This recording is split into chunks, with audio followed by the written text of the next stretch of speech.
Welcome back to News 3 Today at 11. For the past 27 years, the women of St. Peter's Episcopal Church have brought the community together to make a difference in the lives of vulnerable children and young people in our area.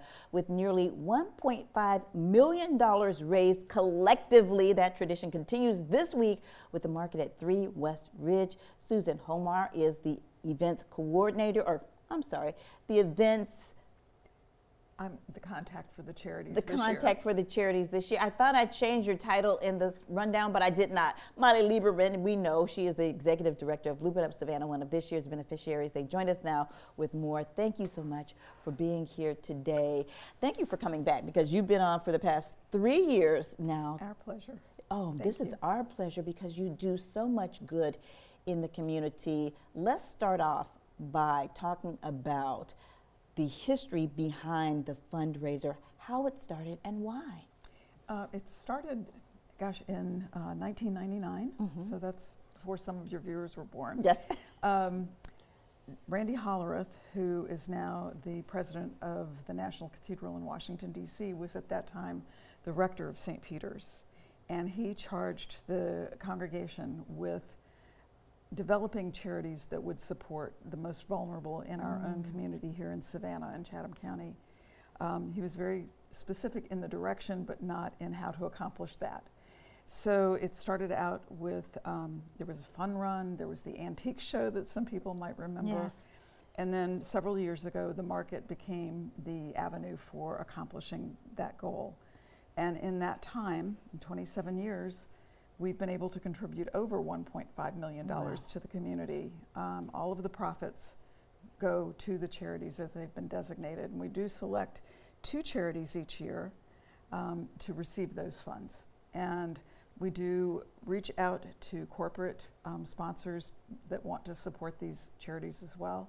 Our parishioners are wonderfully generous also. And not to forget the vendors who contribute 15% of all of their sales. Wow. To the total. So it's always a big drum roll when it comes to present the checks because we're not quite sure what that number is going to be until it is. And it's very exciting for us to be able to support that. It also creates a really good opportunity for charities like Loop It Up and Magdalene House this year to communicate with our parishioners as to what their mission is and how they accomplish it. So there's an educational factor that takes place as well that we're really glad to have support also. So I want to mention that last year was your most successful fundraiser to date, donating $71,000 to Horizon Savannah and First Readers. As Susan mentioned, Loop It Up is one of this year's beneficiaries. And Molly, tell us about Loop It Up and why this support means so much to you. Absolutely. We're just beyond thrilled to be one of the beneficiaries this year. Loop It Up Savannah is a youth arts and education nonprofit, and we work continuously with about 11,000 students throughout the Chatham County area throughout every year after year. So as you can imagine, the resources that are needed to make all of that magic happen, whether it's school gardening, arts integrated literacy, or our mindfulness program teaching those important self-regulation skills. There's so much human resource as well as financial resource that is required to make that dream happen every single day. So we were just so thrilled to be selected this year to be part of the market, and it's been such a beautiful experience. The amount of cross-sector generosity that you see through this event is one of my favorite things I've ever seen. And speaking of the event, what can people expect when they attend? Because this is just grand. It is. It's lovely. We're hoping that Alyssa's going to talk about warmer weather next week. Okay. But part of it is people, when they come through the door, are generally greeted with quite an array of beautiful plants that are available the day of the market. There's also an opportunity to purchase plants for pickup in March. So if people are trying to schedule it a little bit better, but beautiful flowering geraniums, petunias, other plants, some of which are, dare I say, deer resistant. Okay.